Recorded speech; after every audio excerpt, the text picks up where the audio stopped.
Hey there! Welcome back to Learn English with Sophie. Today, we're solving a problem that's probably driving you crazy. You know English grammar, you can read it, you can write it, but when you speak, it sounds slow. It sounds like a textbook. It doesn't feel natural. So you think, I need bigger words, more advanced vocabulary to finally sound fluent. What if I told you that's completely backwards? That the real key to natural, confident English isn't about knowing more words, it's about using the right words, the simple ones. Today, I'm giving you a 20-minute daily routine focused on listening and shadowing that will rewire your speaking. We're going to unlock the tiny, powerful words that are the real engine of English conversation. It's simpler, faster, and more effective than you think. Let's dive in. Part 1. Core Lesson. 3 Power Words. The secret? Native speakers rely on a small set of flexible, powerful words. Today, we focus on 3: get, make, and take. These aren't just verbs, they're tools. Let's see the difference. Word 1. Get. The learner thinks they need specific, correct verbs. The native uses get for speed and connection. The learner says, I received your message. The native says, I got your message. Faster, more common. The learner says, I become angry when I'm late. The native says, I get angry when I'm late. The learner says, I understand the lesson. The native says, I get it. See? Powerful. Get is for receiving, understanding, becoming. It's a shortcut to meaning. Word 2. Make. The learner uses vague or complicated language. The native uses make for creating and causing. The learner says, I need to prepare a decision. The native says, I need to make a decision. The learner says, could you ensure that the report is ready? The native says, could you make sure the report is ready? The learner says, this noise causes me to have a headache. The native says, this noise makes my head hurt. Make is for decisions, promises, and causing effects. It's direct. Word 3. Take. The learner often chooses longer phrases. The native uses take for actions and reactions. The learner says, I will utilize this opportunity. The native says, I'll take this opportunity. The learner says, please consider my advice. The native says, please take my advice. The learner says, I require 10 minutes to finish. The native says, it'll take me 10 minutes to finish. Take is for opportunities, advice, time, and notes. It's active. Part 2. The mind shift. Why this works. Now, I want you to pause for a moment. Just pause. Because this is the most important shift. Moving from what to do to why it works. And this why is what will change your practice forever. So, why does this simple switch from a complicated word to a powerful, simple one work so unbelievably well?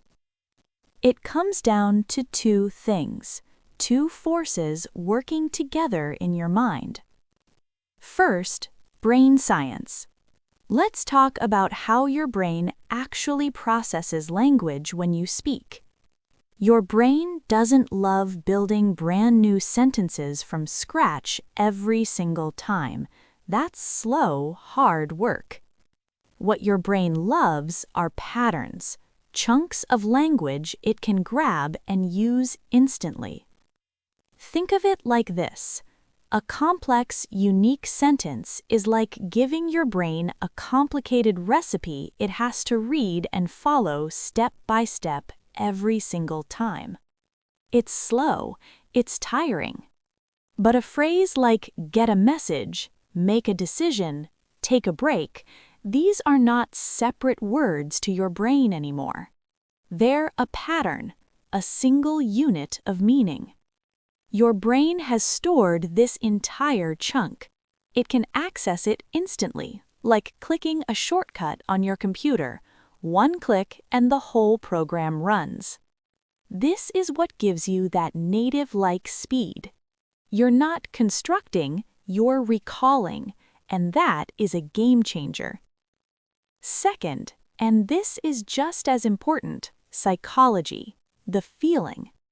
Let's go into that moment when you want to speak.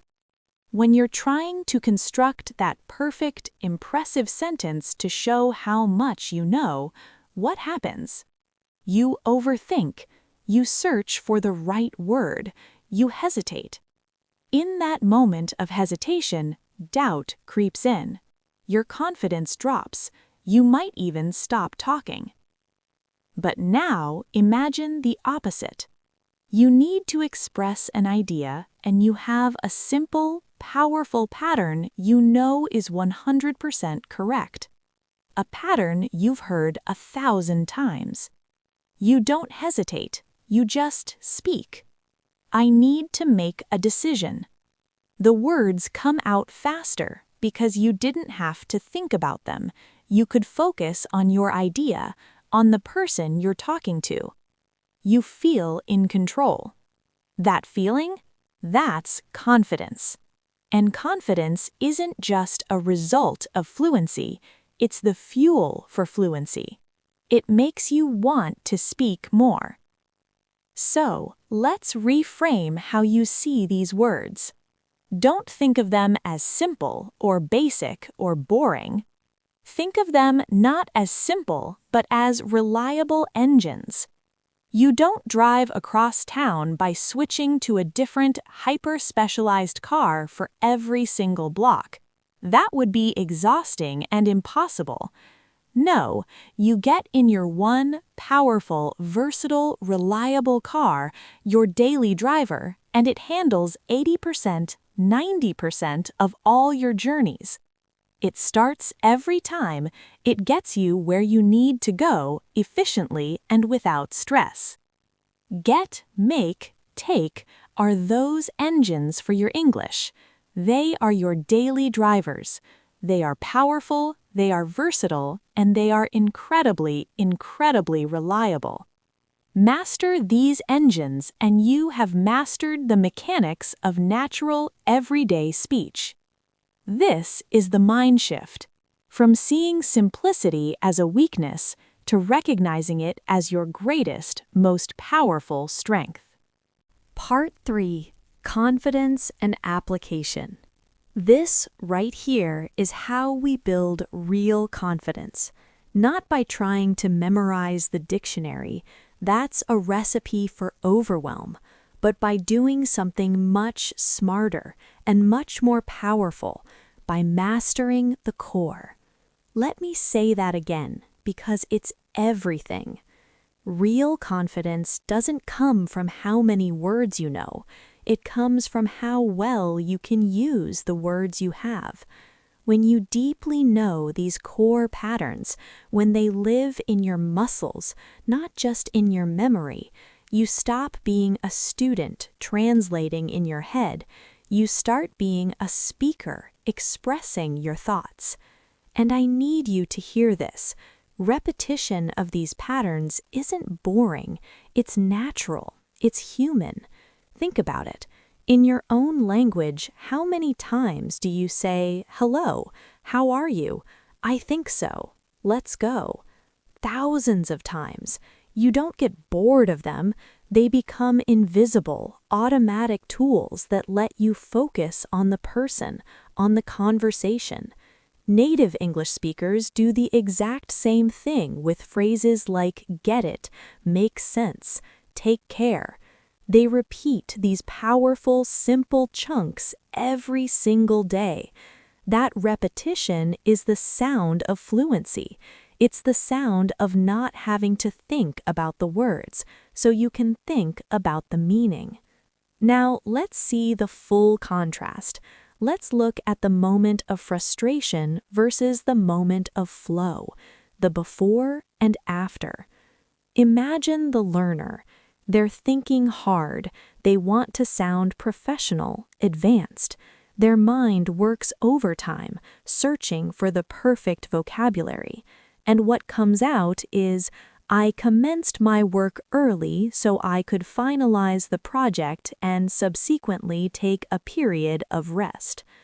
The grammar is perfect, the vocabulary is advanced, but it sounds like a report. It sounds like a machine. Now feel the native speaker. The thought is the same, but the process is effortless. The powerful, simple engines kick in. What comes out is, I started work early so I could finish the project and then take a break.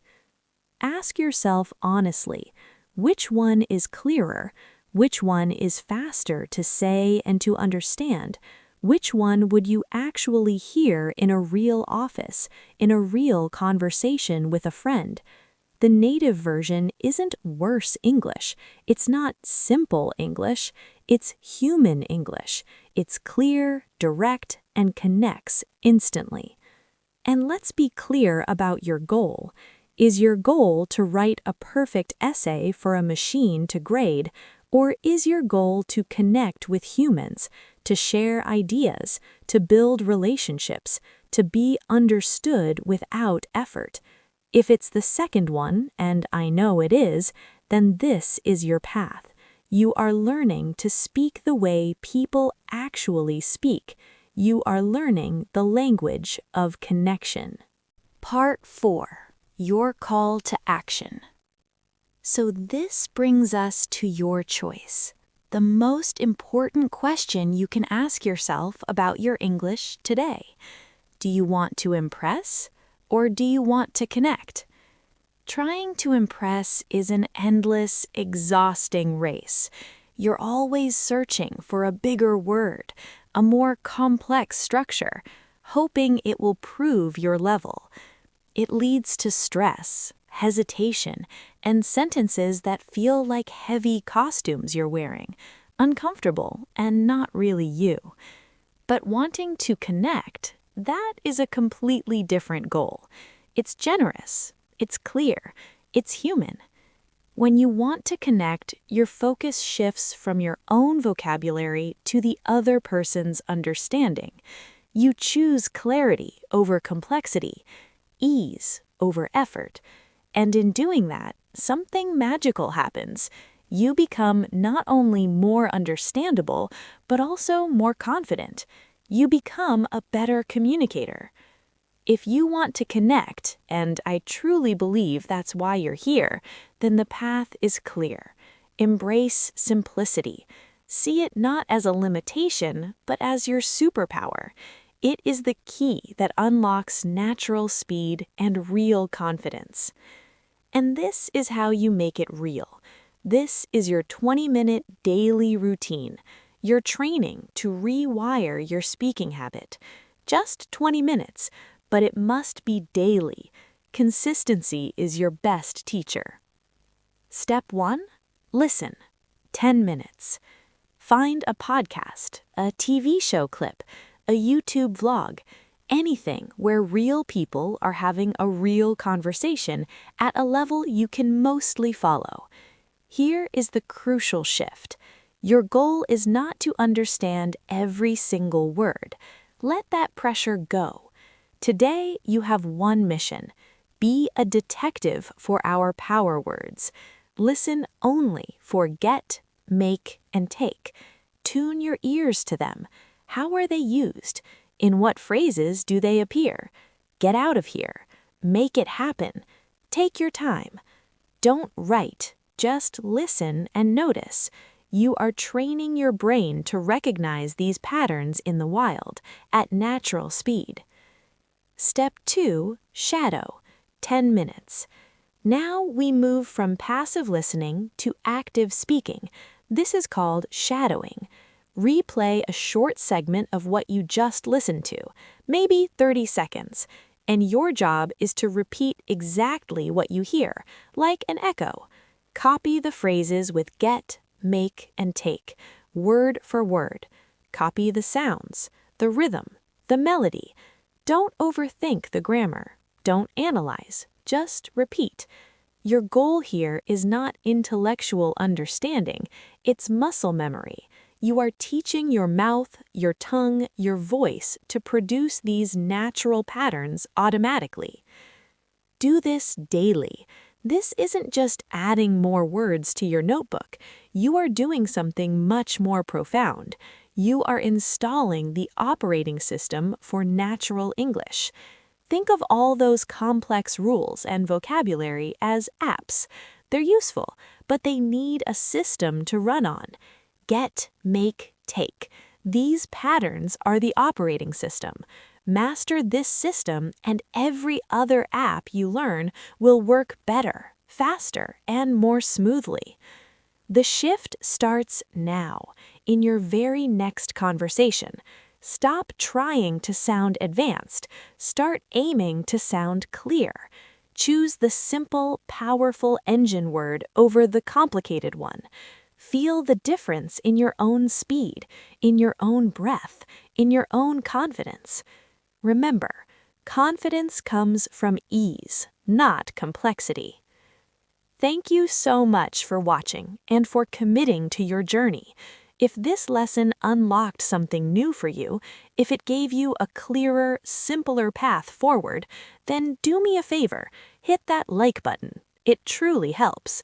And subscribe to English Unleashed for more simple, powerful strategies like this every week. Your fluency journey isn't somewhere in the distant future.